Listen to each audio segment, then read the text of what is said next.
Hello, I'm Carrie. Welcome to my YouTube channel. Here, I will share my experiences and tips for English learning.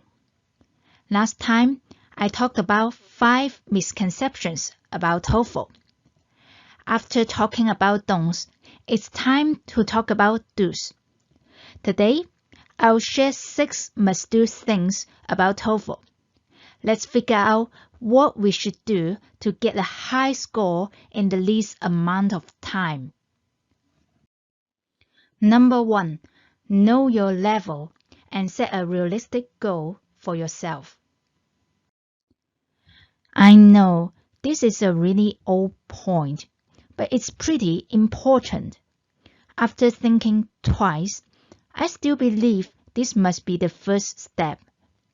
It's important to know your overall level in TOEFL. We can take a mock exam to see our general level. These are the questions that we can answer after the mock exam. Can I finish TOEFL in time? How many points do I get from each part? What are my strengths and weaknesses? Then set a realistic goal and ask yourself how far I am from getting that ideal score. People tell you that they got a high score, but they may not tell you their original English level, or they may have taken TOEFL many times, or they even may be native speakers or English teachers. Most of us are not going to get there, so there's no need to aim for perfection. For example, I had not touched English for 10 years. I needed to get a score above 88 to apply for MBA programs in America. So I set a goal of getting around 95 for myself. With a realistic goal, I prepared for and took the exam without too much pressure.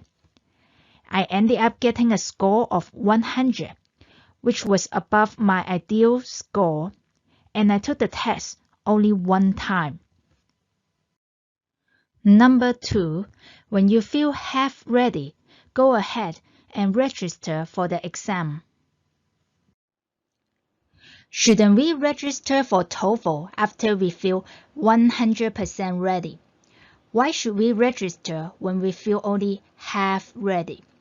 Because we need to set a deadline and push ourselves a little bit. To most people, including me, there are huge differences before and after registering.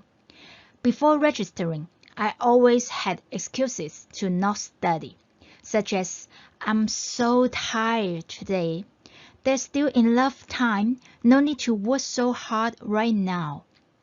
However, after paying over $200, I took TOEFL more seriously because I didn't want to waste money. TOEFL became my number 1 priority. What about other things? Go away. To well-disciplined people, I still recommend registering early because ETS only provides limited exam time slots, and seats are running out quickly. Number 3, be familiar with the types of problems on TOEFL. TOEFL is a standard English exam, so its problems are following some patterns. The more you are familiar with its patterns, the faster you can finish it. These are the questions that you should be asking yourself. How many question types are there in reading? How much time should I spend on answering each question in listening? Am I familiar with the directions and preparation time in speaking? How to arrange time in writing?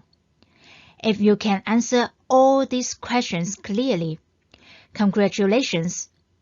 Before we move on to number 4, if you like my videos, please give me a like and subscribe to my channel. Your support will encourage me to make more videos. Thank you for your support. Let's continue. Number 4, practice mock exams on a computer. We can only take TOEFL on the computer, so get used to this as early as possible. For example, I practiced TOEFL on books at the beginning. It's so convenient to mark keywords while reading. However, when I have to practice on my computer, my reading speed became slower, and I got a lower score in reading. Hey, go away, snail. I was slow because I wasn't used to doing that. In fact, we can use some TPO websites for practice. TPO stands for TOEFL Practice Online. They can time and grade our exams. I'd like to recommend 2 free websites. You can see the links in the description below this video. Please leave me a comment to share your experiences of these websites. Also, share other TOEFL websites that you use so that I can post them here and help more people. Number 5. Set a shorter time when practicing. One of the challenges people usually have about TOEFL is they can't finish it in time. Let's set the time shorter than the actual exam time to push yourself to do it faster. For example, the actual exam allows 54 minutes to complete in the reading session. When I prepare for TOEFL, I pushed myself to complete it within 44 minutes. You can practice the other sessions in the same manner. If you can't finish in time, just make an educated guess. No need to be perfect. Remember, you're just practicing. Getting it wrong won't cost you anything. After practicing a few times, you will find you are faster and time becomes slower when doing TOEFL. Number 6. Talk to people with TOEFL experiences. Try talking to people who have TOEFL experiences around you. Don't just search online for success stories. In those stories, people may tell you how they prepare to get a really high score, like in 110 to 120 range. But truth is, their styles of preparation may not work well for you.